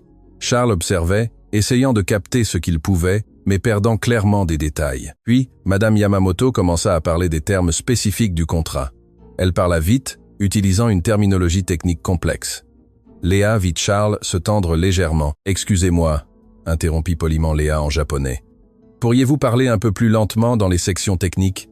Je veux m'assurer de bien saisir tous les détails pour Monsieur Beaumont. » Madame Yamamoto hocha la tête avec compréhension et réduisit sa vitesse. Elle continua à expliquer les préoccupations de son entreprise concernant les délais. Après environ 5 minutes, Léa se tourna vers Charles et lui résuma en français à voix basse. « Ils sont préoccupés par les délais de livraison. Ils pensent que 8 mois, c'est trop long étant donné le rythme actuel du marché. Ils ont besoin du produit prêt en 6 mois maximum pour coordonner avec leur propre lancement au Japon. Si ce n'est pas possible en 6 mois, ils devraient chercher un autre fournisseur. » Charles hocha la tête, traitant l'information. Il répondit en anglais en s'adressant au cadre. « Je comprends l'inquiétude concernant le temps. Puis-je expliquer pourquoi nous avons besoin de 8 mois ?» Léa traduisit en japonais. Les cadres hochèrent la tête, lui indiquant de continuer. La réunion se poursuivit ainsi pendant près de 2 heures, une danse complexe de négociations où Léa servait de pont non seulement linguistique, mais culturel entre les 2 parties. Elle traduisait non seulement les mots, mais aussi les intentions derrière eux.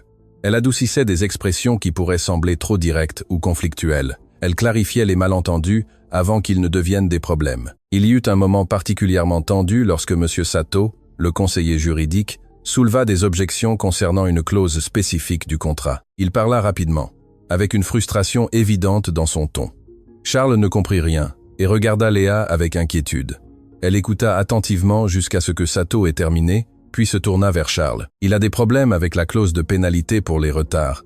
Il dit que les termes sont trop sévères pour son entreprise et qu'ils doivent être renégociés. Plus précisément, il mentionne qu'une pénalité de 5% par semaine de retard pourrait les ruiner si un problème inattendu survenait. Il demande à ce qu'elle soit réduite à 2% et qu'il y ait une période de grâce de 2 semaines. Charles réfléchit attentivement. Demandez-lui s'il serait prêt à accepter 3% avec une période de grâce d'1 semaine. Léa traduisit la contre-offre en japonais.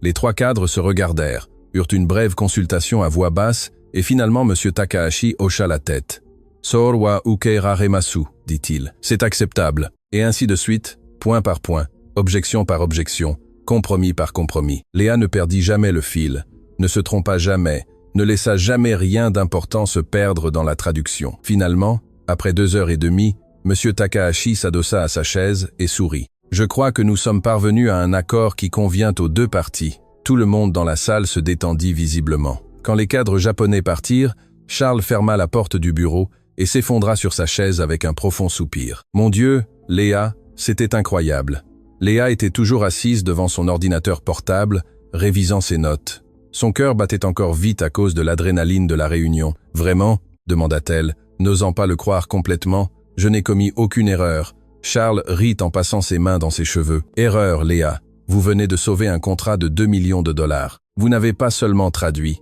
vous avez médiatisé, vous avez apaisé des tensions que je n'avais même pas remarquées. Et ce détail culturel avec le thé et les révérences. » Takahashi était impressionné dès la première minute. Il se leva et marcha vers la fenêtre, regardant la ville. « J'ai travaillé avec des traducteurs professionnels qui coûtent des fortunes, et aucun n'a fait ce que vous avez fait aujourd'hui. Aucun n'a compris le contexte émotionnel derrière les mots.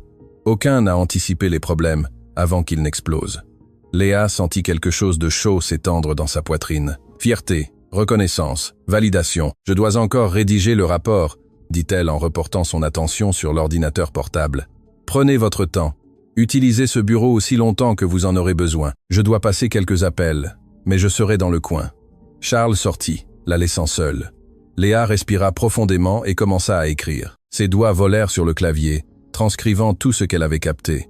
Chaque chiffre, chaque condition, chaque préoccupation exprimée par les 2 parties. 2 heures plus tard, elle avait un document de 8 pages. Clair, organisé, complet. Elle le relut 3 fois avant de l'envoyer à Charles par email. Son téléphone vibra immédiatement. C'était un message de lui. « Venez à mon bureau, s'il vous plaît. » Léa se leva, lissa sa jupe et se dirigea vers le couloir. Elle frappa à la porte. « Entrez !» Elle entra. Charles était assis derrière son bureau, lisant le rapport sur son ordinateur. Quand il la vit, il désigna la chaise en face de lui. « Asseyez-vous. » Elle obéit, se sentant soudainement nerveuse.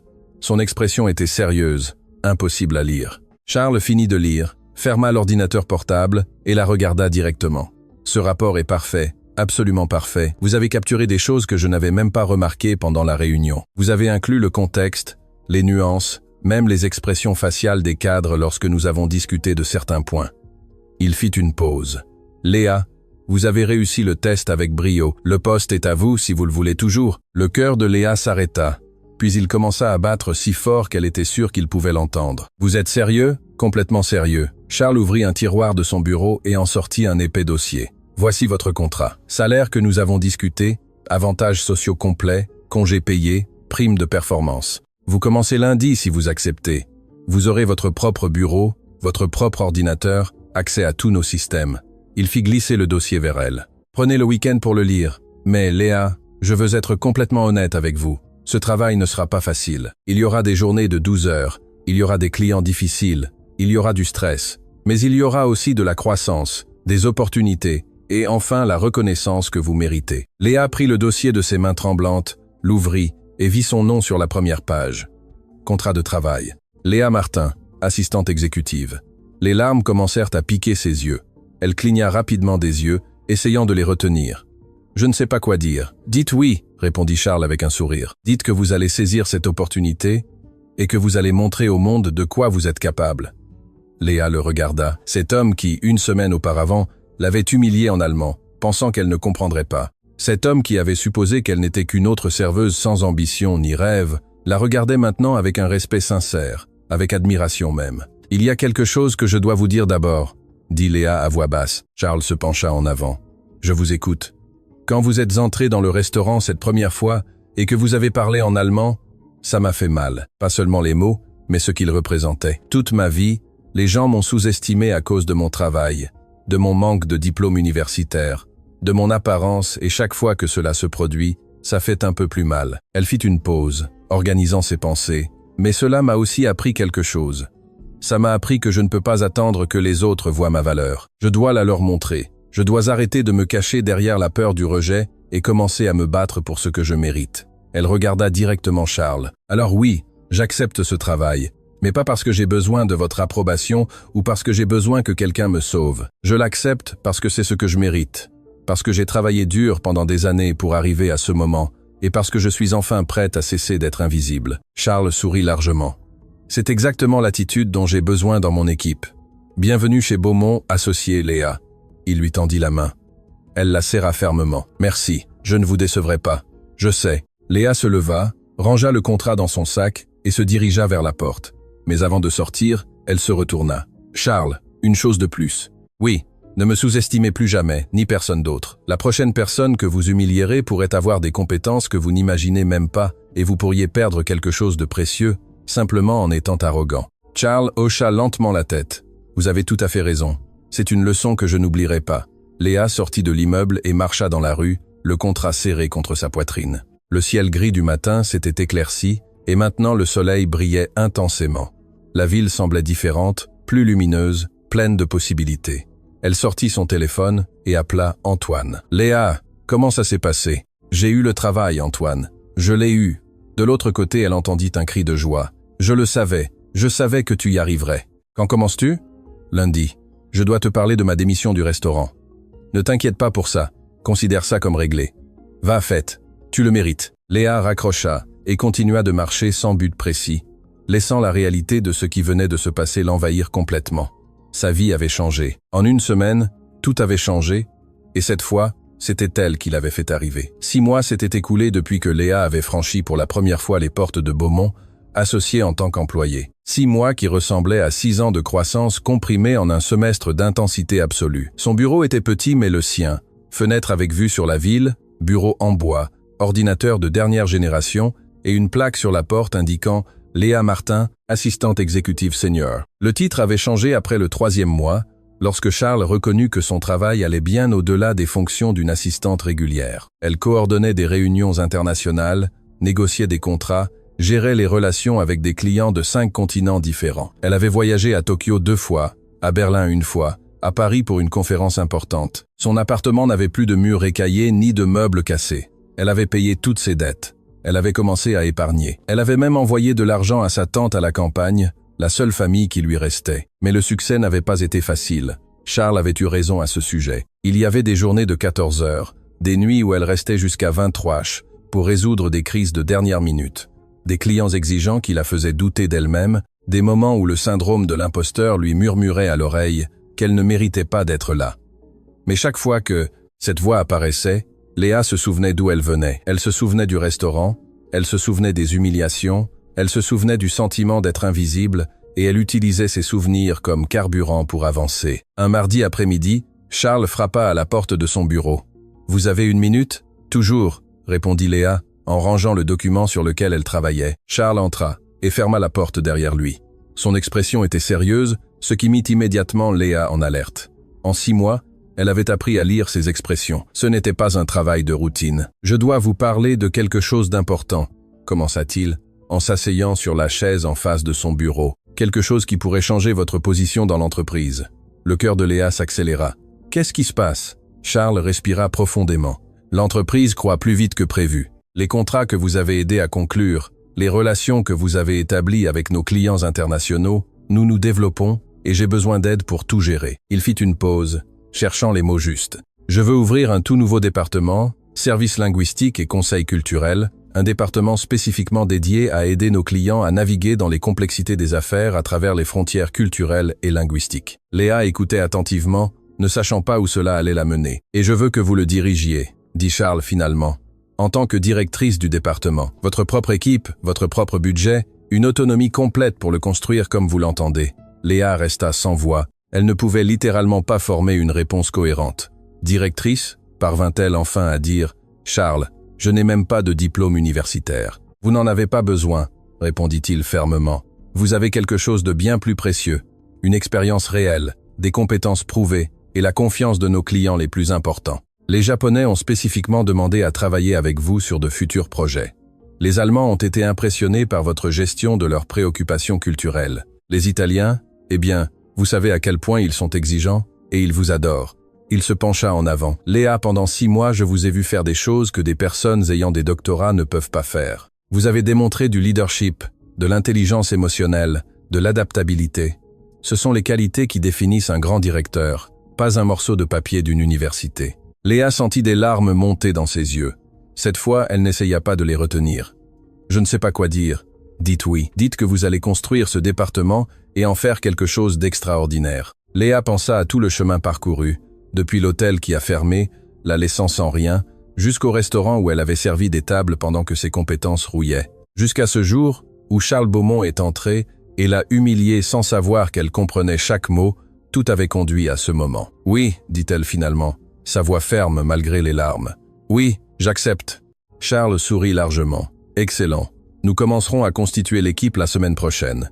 Vous avez carte blanche pour embaucher qui vous voulez. » Il se leva et se dirigea vers la porte, mais avant de sortir, il se retourna. « Une chose de plus, Léa. Je suis fier de vous, et je suis désolé de ne pas l'avoir dit plus tôt, mais je suis vraiment fier de ce que vous avez accompli, non seulement ici, mais dans toute votre vie. La discipline que vous avez eue pour apprendre 7 langues par vous-même, la force de supporter les moments difficiles sans abandonner, la dignité avec laquelle vous avez géré mon comportement horrible, ces choses ne s'enseignent pas. Soit vous les avez, soit vous ne les avez pas, et vous les avez. » Il sortit avant que Léa ne puisse répondre, la laissant seule avec ses pensées et ses larmes. 3 mois plus tard, le département des services linguistiques et de conseil culturel était une réalité. Léa avait embauché 5 personnes, 2 traducteurs, un spécialiste en relations internationales, une coordinatrice de projet et un assistant administratif. Elle avait établi des protocoles, créé des systèmes, développé des programmes de formation, mais le plus important, elle avait changé la philosophie de la façon dont l'entreprise interagissait avec les clients internationaux. Il ne s'agissait plus seulement de traduire des mots, il s'agissait de comprendre les contextes, de respecter les cultures, de construire de véritables ponts entre des mondes différents. Les résultats parlaient d'eux-mêmes. Les contrats internationaux avaient augmenté de 40%. La satisfaction des clients était à un niveau record, et d'autres entreprises avaient commencé à demander si elles pouvaient contracter les services du département de Léa de manière indépendante. Un vendredi après-midi, alors que Léa examinait les rapports de la semaine, son téléphone sonna. C'était un numéro inconnu. Léa Martin. Oui. Qui est à l'appareil? C'est Isabelle Dupont de l'hôtel Royal Monceau. Le cœur de Léa fit un bond. L'hôtel où tout avait commencé. L'hôtel. Je pensais qu'il avait fermé. Il l'a fait, mais il a été racheté par un groupe d'investisseurs il y a 6 mois. Nous avons rouvert le mois dernier avec une nouvelle direction et nous recherchons un directeur des relations internationales. Votre ancien gérant m'a donné votre nom. Il a dit que vous étiez la meilleure employée qu'il ait eue. Léa sentit une vague d'émotion, nostalgie, gratitude, mais aussi quelque chose de plus. La tranquille certitude de l'endroit où elle appartenait. « C'est un honneur que vous ayez pensé à moi, » répondit-elle. « Mais je suis actuellement très heureuse là où je suis. Je dirige mon propre département ici et nous construisons quelque chose de spécial. » Il y eut une pause de l'autre côté. « Je comprends. Félicitations pour votre succès, Léa. Clairement, vous avez pris le bon chemin. » Quand elle raccrocha, Léa s'adossa à sa chaise et sourit. L'hôtel avait été important. C'était là qu'elle avait tout appris, mais elle n'avait plus besoin d'y retourner. Elle avait construit quelque chose de nouveau, quelque chose de propre, quelque chose de mieux. 2 semaines plus tard, Charles organisa une célébration au bureau. 9 mois depuis que Léa avait commencé, 6 mois depuis qu'elle avait ouvert son département. C'était le moment de célébrer la croissance de l'entreprise. La salle de conférence était pleine. Toute l'équipe, environ 30 employés maintenant, conversait joyeusement, des verres à la main. Charles demanda l'attention en frappant son verre avec un couteau. « Je tiens à vous remercier tous pour votre incroyable travail cette année. commença-t-il. Nous avons grandi de manière que je n'imaginais pas possible, mais je veux spécifiquement mettre en lumière quelqu'un dont la contribution a été transformatrice. Il regarda directement Léa. Il y a 9 mois, j'ai rencontré Léa Martin dans des circonstances qui n'étaient pas idéales. J'ai commis l'erreur de la juger par sa position à ce moment-là, au lieu de voir qui elle était vraiment. Et j'ai failli perdre l'opportunité de travailler avec l'une des personnes les plus talentueuses que j'ai jamais rencontrées. Il marcha vers l'endroit où elle se tenait. Léa n'a pas seulement sauvé des contrats cruciaux, elle n'a pas seulement ouvert de nouveaux marchés pour nous, elle a changé la culture de cette entreprise, elle nous a appris à valoriser le talent d'où qu'il vienne, elle nous a montré que les compétences réelles importent plus que les titres sur papier, et personnellement, elle m'a appris une leçon d'humilité que je n'oublierai jamais. Il leva son verre à Léa Martin, pour ne pas avoir abandonné quand tout semblait impossible, pour avoir eu la force de montrer sa valeur quand d'autres la sous-estimaient, et pour avoir construit quelque chose d'extraordinaire à partir de rien. Tout le monde leva son verre. Les applaudissements remplirent la salle. Léa sentit les larmes couler sur ses joues, mais cette fois, elle s'en fichait. C'étaient des larmes de pure joie, d'accomplissement, de savoir qu'elle était enfin exactement là où elle devait être. Ce soir-là, Léa marcha seule dans les rues de la ville. Elle se retrouva, presque sans s'en rendre compte, devant le restaurant L'Assiette Parisienne. Les lumières étaient allumées. À travers la fenêtre, elle pouvait voir les tables pleines, les serveurs se déplaçant avec des plateaux, la vie normale du lieu continuant comme toujours. Antoine sortit fumer une cigarette et la vit là, debout. « Léa !» cria-t-il de joie, éteignant sa cigarette et courant vers elle. « Qu'est-ce que tu fais ici? Tu viens enfin nous rendre visite ?» Elle l'embrassa. « Je passais par là, je voulais voir l'endroit. » Antoine la regarda avec des yeux brillants. « Nous sommes si fiers de toi. Toute l'équipe parle de toi. Je raconte ton histoire aux nouveaux employés. Je leur dis, ici a travaillé une serveuse qui parlait 7 langues. Maintenant, elle est directrice de son propre département dans une grande entreprise. Ça les inspire. » Léa sentit un nœud dans la gorge. « Cet endroit a été important pour moi, Antoine. Il m'a maintenu à flot quand je pensais que je coulais. Et tu nous as montré qu'il n'y a pas de petits boulots, seulement de petites personnes, » répondit Antoine. « Tu as été la meilleure serveuse que nous ayons eue, non pas parce que tu étais rapide ou efficace, mais parce que tu n'as jamais laissé le travail te définir. Tu as toujours su que tu étais plus que ça. » Ils restèrent silencieux un instant, regardant le restaurant. « Tu sais ce qui est ironique ?» dit Léa finalement. « Si Charles Beaumont n'était pas entré ici en arrogant ce jour-là, je serais probablement encore en train de servir des tables. Son humiliation a été l'étincelle dont j'avais besoin pour cesser de me cacher. » Antoine rit. « Parfois, les pires personnes nous enseignent les meilleures leçons. » Oui, mais il a aussi changé. Il a appris à ne pas juger, et c'est plus que ce que la plupart des gens accomplissent. Ils se dirent au revoir avec une autre accolade. Léa continua de marcher, cette fois en direction de son appartement. Son joli appartement dans un quartier sûr, avec de nouveaux meubles et une belle vue. Quand elle arriva chez elle, elle se prépara un thé et s'assit près de la fenêtre. Elle sortit son téléphone et ouvrit ses applications de langue. Les notifications montraient des séries de plus de 500 jours dans 3 d'entre elles. Elle n'avait jamais cessé d'étudier, même après avoir obtenu le travail de ses rêves. Elle ouvrit un nouveau cahier et commença à écrire. Elle ne savait pas exactement quoi. Elle savait juste qu'elle avait besoin de capturer ce moment, cette sensation, cette vérité qu'elle avait apprise. Elle écrivit « La vie ne vous doit rien, mais vous vous devez tout à vous-même. Vous vous devez l'effort, la discipline, la foi en vos propres capacités, même quand personne d'autre ne croit. Vous vous devez de vous relever chaque fois que vous tombez. Vous ne devez pas accepter d'être invisible juste parce que les autres ne vous voient pas. J'ai appris que la reconnaissance externe est merveilleuse, mais la validation interne est essentielle. Que les titres importent moins que les compétences réelles, que l'humilité et la confiance peuvent coexister. Que l'on peut être aimable sans être faible, forte sans être cruelle. J'ai aussi appris que les gens peuvent changer, que l'humiliateur peut devenir humble, que celui qui vous méprise aujourd'hui peut être votre plus grand allié demain, et que pardonner n'est pas oublier, mais lâcher le poids pour pouvoir voler plus haut. Mon nom est Léa Martin. Il y a 1 an, j'étais invisible. Aujourd'hui, je dirige une équipe. Demain, je construirai quelque chose d'encore plus grand. Non pas parce que quelqu'un me l'a donné, mais parce que je l'ai mérité. Mot par mot, langue par langue, larme par larme, victoire par victoire. Et si j'ai pu, n'importe qui peut. Il suffit de croire que vous êtes plus que les circonstances actuelles, que l'endroit où vous êtes aujourd'hui ne définit pas l'endroit où vous serez demain, et que parfois, la plus grande vengeance contre ceux qui vous sous-estiment n'est pas de leur prouver qu'ils avaient tort, mais de vous prouver à vous-même que vous avez toujours eu raison sur votre propre valeur. Elle ferma le cahier et regarda par la fenêtre la ville qui brillait de milliers de lumières. Chaque lumière représentait une histoire, un rêve, une personne luttant pour quelque chose. Et parmi toutes ces lumières, Léa Martin brillait enfin de sa propre lumière.